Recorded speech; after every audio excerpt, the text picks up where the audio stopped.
Եթե դուք իսկապես չեք հավատում, որ այդ 40+10 ուղղում է միմիայն բնակվարձերի վճարմանը, ապա ես ձեզ մի առաջարկ ունեմ։ Եկեք դուք պայմանագիր կնքեք տանտերերի հետ եւ մեզ պետք չէ ձեր 40+10-ը։ Միանգամից վճարեք տանտերերին։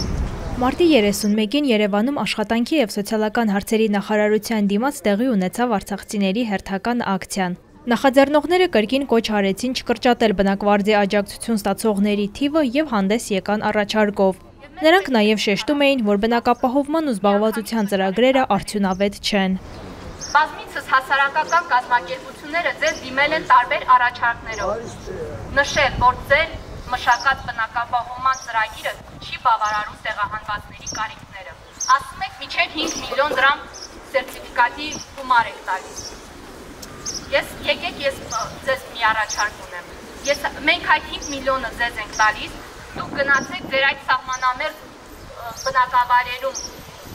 եւ բնակարան գնեք եւ աշխատեք։ Ինչպես եք մարդկանց ուղարկում սահմանամերձ գյուղեր, եւ սահմանամերձ գյուղում բնակվող տեղացին անգամ ինքը չի կարողանում գտնել աշխատանք։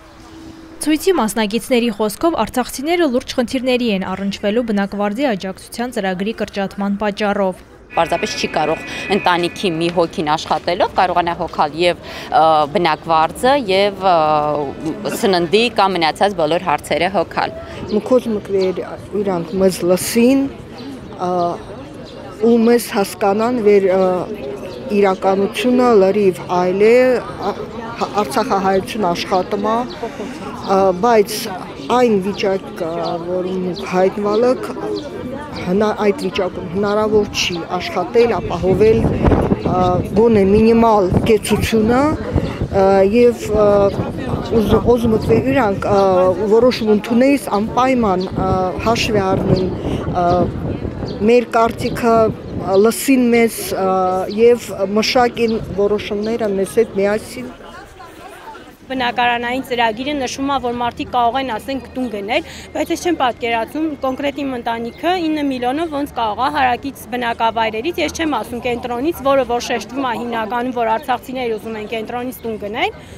հարակից բնակավայրերից ես չեմ էլ պատկերացնում, որ կարող ենք 9 միլիոնով տուն գնել, ու ծնողներս մեկը թոշակառու է, մեկը դեռ ոչ, մեծահասակ են, ու ասենք մարդիկ ողջ կյանքը տուն են դրել ու իրենք այդ տարիքում ոնց կարող են տուն գնել կամ հիպոթեք փակել կամ ես ինքս մենակ ոնց կարող եմ տան վարձ տալ կամ չգիտեմ ինչ։ Ցույցի նախաձեռնողներից 4-ը հանդիպել են նախարարության աշխատակիցների հետ։ Նրանց ասել են, որ ծրագրի փոփոխության հարց չի քննարկվել մարտի 29-ին Երևանում արցախցիների հրավիրած հանրահավաքից հետո։ Նախաձեռնողների խոսքով իրենք այս շաբաթվա ընթացքում կշարունակեն ցույցեր անել, մինչև կառավարությունից պաշտոնական պատասխան տան իրենց պահանջագրին, որը ներկայացվել էր մեծ հանրահավաքից հետո։